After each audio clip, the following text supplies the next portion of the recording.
Ilan sa mga individual at nakakaranas ng kaharasan sa kanilang kapwa-tao, mapababae man o matanda, at ito ay maaring magsanhi ng depresyon, pagkalumok at kahinaan sa sarili ng mga biktima nito. Ang RA 9264 ang mas kilala bilang Anti-Violence Against Women and Their Children Act of 2004. Sa ilalim ng batas na ito, pinoprotektahan ang mga kababaihan at mga bata sa pang-abuso o karahasan. Araw-araw, libo-libong mga babae at bata ang biktima ng karahasan na hindi natin nakikita o pinipiling pansinin. Nagsisimula ito sa pang-asar, pananakot at pantutukso sa bata. Sa mga babae, maaaring nagsisimula sa pagharang o catcalling sa kalsada. Kapag hinahayaan, lumalala at hindi dapat ito baliwalain. Pero kailangan natin itong pigilan, kailangan natin itong labanan.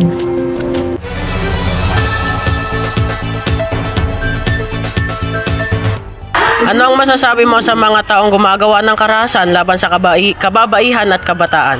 Ang masasabi ko lang ay, ang mga taong nananakit ng kabayihan at bata ay gumagawa ng mali. Hindi tama ang manakit ng kapwa, dapat igalang at protektahan ang mga kababahihan at bata. Yan lang.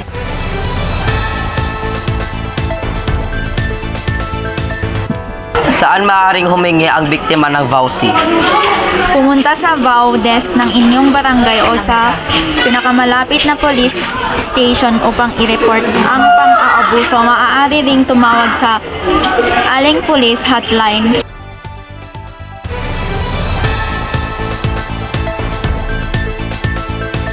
Sa iyong palagay, sapat ba ang tulong na binibigay ng gobyerno sa mga biktima ng VAUSI? Sa aking opinion, mga programang binibigay ng gobyerno para tulungan ang mga biktima tulad ng legal assistance conclusion at proyektong pamamagitan ng batas tulad ng RA 9262.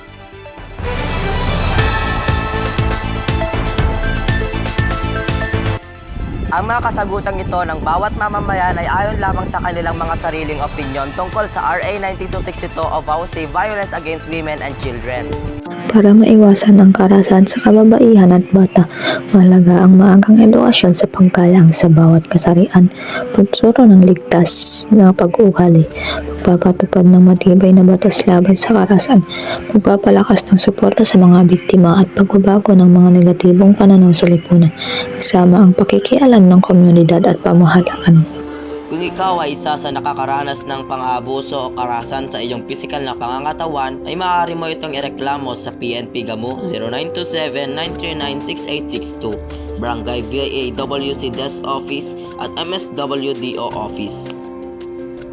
Tayo'y magtulungan wakasan ang karahasan. Lahat tayo ay may kanya-kanyang karapatan, paninindigan at kalayaan. Halina't sugpuin natin ang kulungan ng mapanlait na lipunan.